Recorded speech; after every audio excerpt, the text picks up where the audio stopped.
From Georgia is recognized for 2 minutes.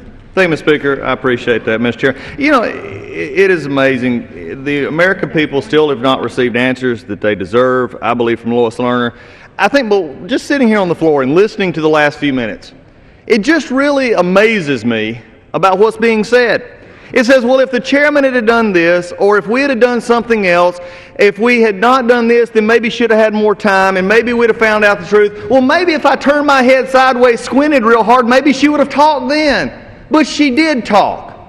She said a lot of things, including making 17 different factual assertions, and then decided, oops, don't want to talk anymore. Here's the problem. No one has said or even implied that you can't assert your Fifth Amendment right.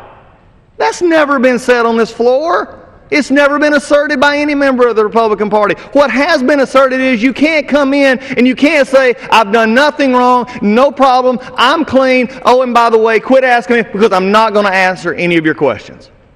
When you do that, then you are taking advantage of a system that you're not supposed to be taking advantage of.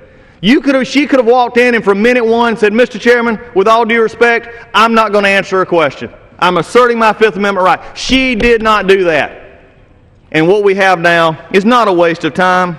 I believe there's a lot of things that the Republican majority is working on economic development. But I think that one of the things we've got to reassert in this country is trust. And right now our American people do not trust us, and they do not believe that the government is in their favor. And incidents like this, when they are being asked inappropriate questions, when they're trying to fulfill their right in freedom of speech, this is why we're here. You can't keep doing it. Ms. Lerner needs to be held in contempt. Because all I have found on the floor of this House today is arguments that keep coming that remind me of the song from Pink Floyd, I'm just comfortably numb at this point because the arguments don't matter. We've never said she couldn't use her Fifth Amendment right. She just chose to say, I didn't do anything wrong.